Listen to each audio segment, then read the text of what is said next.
Good morning. I'm going to need to mute this just a little bit. It is Thursday, November 4th. Yeah, Thursday, November 4th. And I am Emily Bigelow, creator of the Satisfied Working Mother Method. Welcome to the Unpolished Supermom. This is real talk about real life with real solutions for real busy moms. Today, we're going to deep dive into a brand new series. We just finished one on emotional intelligence. Sorry, I'm going to turn this down a little bit.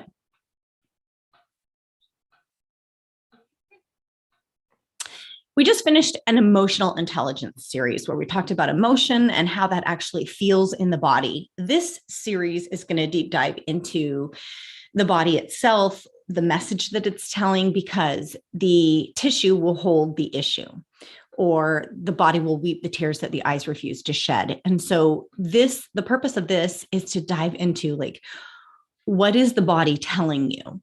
Because every form of dis-ease has some sort of an emotional component. So in this lesson today, in this first part one of this series, I'm going to share with you a very simple way to figure out if something is right for you or if it will drain you. So think of inspire or expire. And so a wise tip to ask yourself is, when something arises, does this feel like it's going to inspire me or expire me? This is incredibly important to learn what the body is telling you, because what most frazzled working supermoms do is they say yes to things that end up draining their energy. I know we can all be guilty of that, but when they do that, they spread themselves so thin that they begin to be distrusted and feel distrusting of themselves, right? Because they don't do what they said they would do. And it causes all kinds of self-belief and self-confidence issues. And they snap easily because they're stretched so thin because of all the frustrations being high with themselves and with others. And remember, as we've talked about before, that all frustration comes from unmet expectations. So if you have a frustration, there is an expectation that's unmet. And remember, self-confidence affects the ability that you have to believe that you can and do handle the things that come up. And what happens is, we've shared this little graphic before. This is the burnout cycle. And so here in the burnout cycle, sorry, I'm just going to check back with my computer over here. Make sure you guys can see this, okay? In the burnout cycle, there's this whole process of things that we go through, and burnout can look different for everybody. For some people, it's a complete physical shutdown, breakdown. Some other people, it's depression. In one way or another, there's a form of shutdown. And when we're not listening to the body, then we are also setting ourselves up for the shutdown.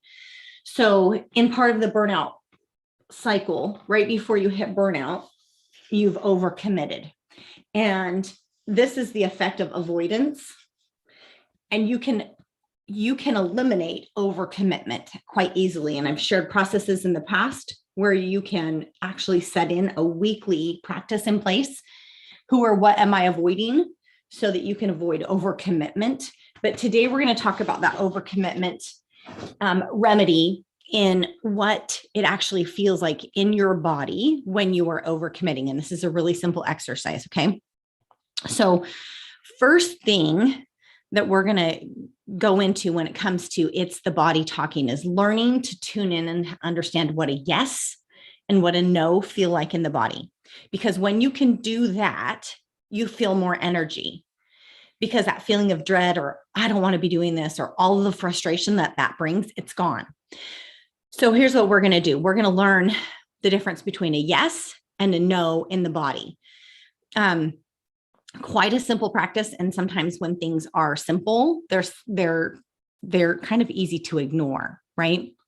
Simple to ignore. So this is a simple process of just learning to tap into the body. So here's what you do. Make a list of all the foods that you like and don't like, or 10, 15, right? Make a list of foods that you like or don't like in any order. At least 10, maybe 15, no particular order.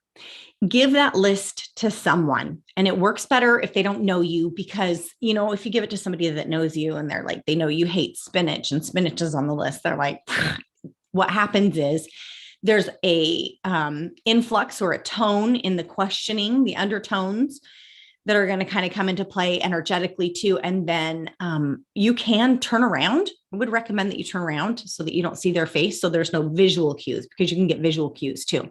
So have them go down the list one at a time and ask you, do you like peppers? Do you like onions? Do you like spinach?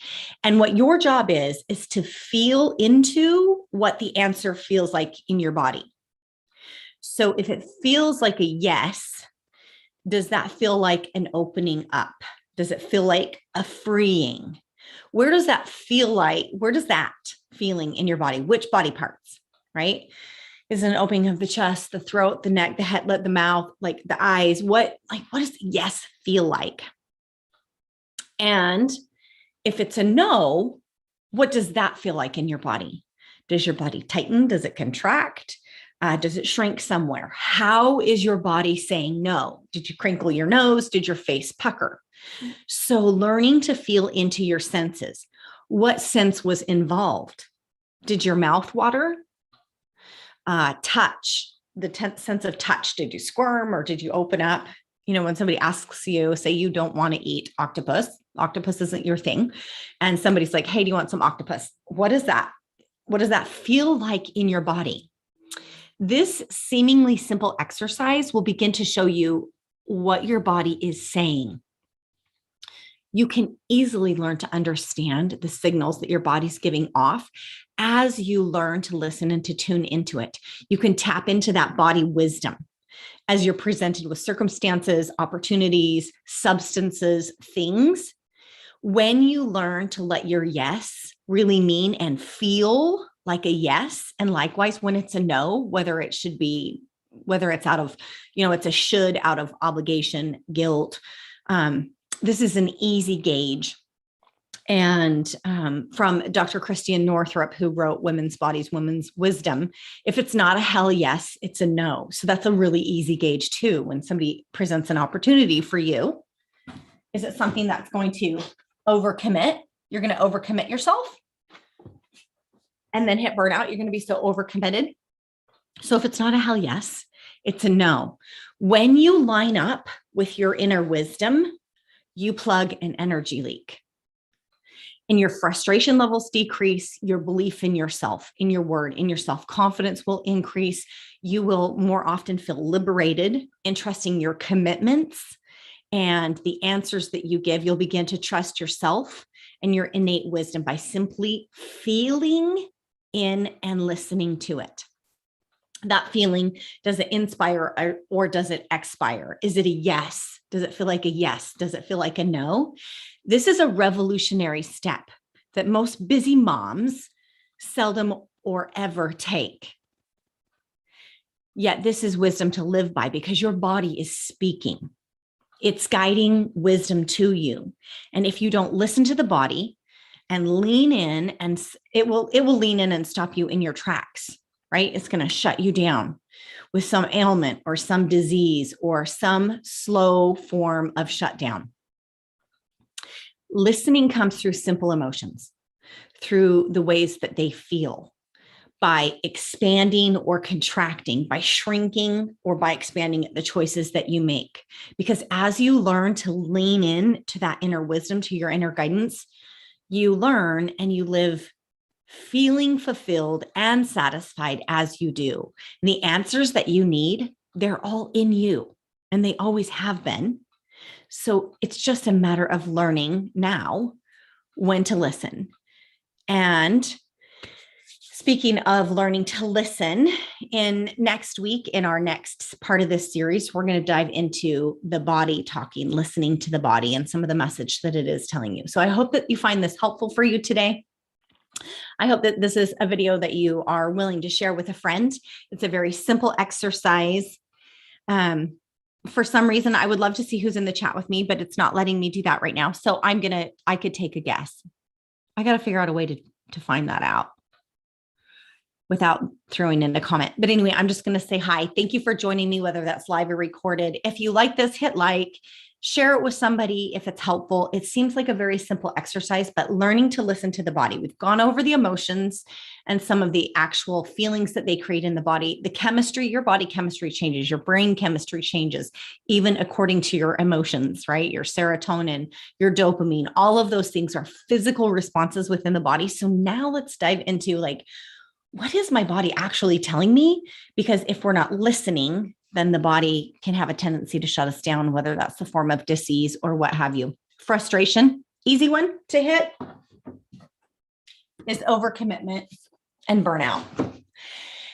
And burnout is something that I would love to be able to inspire all mamas to avoid, because usually it's our loved ones that get the brunt of that. So wrapping up for today, November 4th, maybe a little bit shorter, hopefully bite-sizable to you. Thank you for joining me. Take care of you so that you can